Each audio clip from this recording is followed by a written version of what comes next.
something that's of our concern. But today, when you're talking of waste management, it's about thinking of where the end product is going to end up at. That's basically waste management. All right. And do people understand what waste is? What is waste? Marara.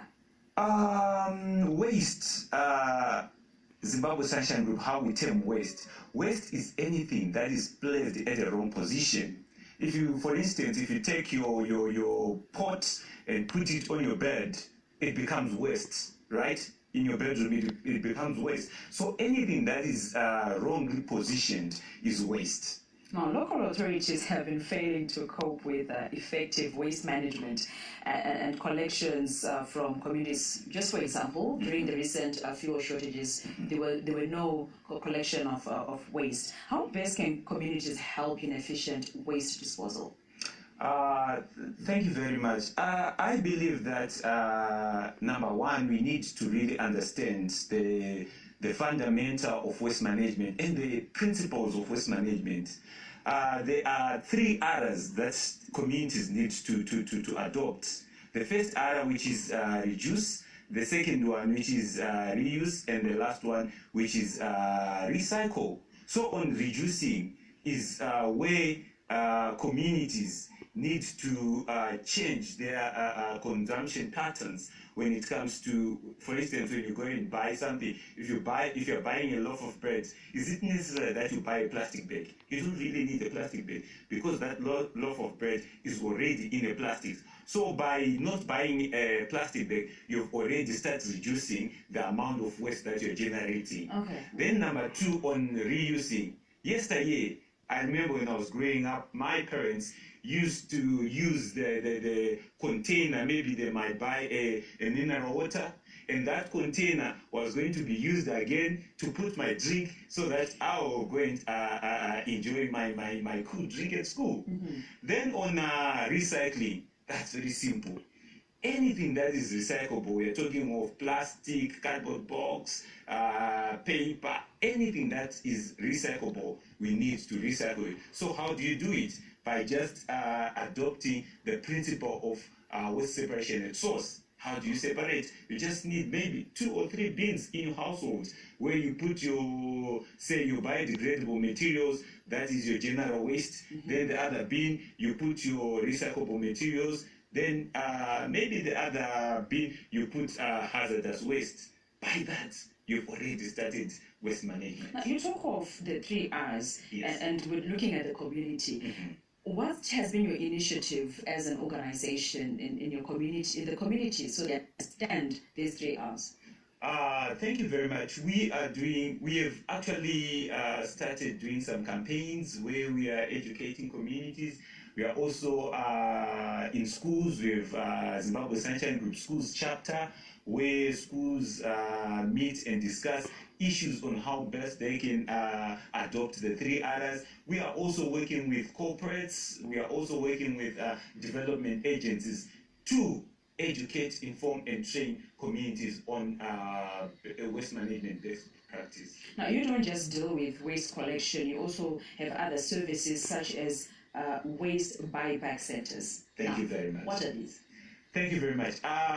Waste buyback centers is an initiative where we are calling it Doba Upile Nonga Urarame, where we are encouraging communities to start collecting or start picking up recyclable materials and bring them to our center. When you bring that waste to our center, we've got a system where we then measure how much waste you have brought in. Then we pay you according to the waste that you bring. So these are called buyback centers. You appreciate that these buyback centers, as we speak right now, we've got a center in Mavuku, Mutare, Chipinge, Mount Darwin. Across Zimbabwe, you've established these centers. Is this why we see people in the mornings by our gates digging into our bins that we're waiting for them to be collected, and unpacking our bins and then putting back everything and picking up things? They're bringing this stuff to you. Exactly.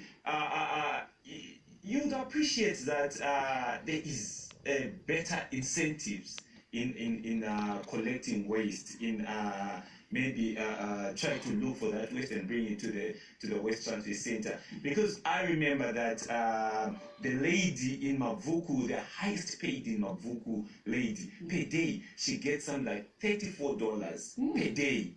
Right? Just and from the waste. lowest, just from waste. And the lowest earner gets something like $1.70 to $2.30 a day. So by that, you know, she's able to buy vegetable for her family, to buy soap, to buy, you know, simple things that we need for us to survive. So automatically you realize that it's actually a community livelihood support initiative. But you also have something called community market gardens. Yes. Yes, tell us more about this. Maybe let me try to unpack it in this way. From the waste generated in this nation, 60 to 70% of that waste is biodegradable materials. They are not recyclable materials, right? So this 60%, where is it going? This 60% is supposed to go in on a process where you do some composts, right? So from those composts, that's where we then create some community market gardens. These community market gardens are also organic gardens, right? Where we are actually exporting the vegetable that we are producing. Where are these gardens? In Mavuku, at the Arale Showgrounds, we have another one in Mutare, and the other one is in Gweru, where we've got another center as well. How large are these gardens? They are not very big gardens. The biggest is actually less than an acre. But we are also appealing to the local authority to also give us, you know, enough space, enough land, so that maybe we can upscale our market gardens. And how is this helping fight improper waste disposal? It is helping, because you realize that improper waste management leads to a rapid increase of diseases such as cholera, typhoid, and also respiratory diseases such as cancer, asthma, and also it then affects our underground water. As you can see in Harare, because of the water crisis, a lot of people, they are now using bore water, and if that water is contaminated, it's actually a disaster for our underground water. So improper disposal of waste leads to all that, and also it leads to poverty, because when your child gets sick because of waste, you then need to pump out money to go and get it treated. So it's another money that maybe was supposed to use, that you're supposed to use for something else. All right. Yeah. We must thank you so much, Ronnie Mbaisa, for joining us here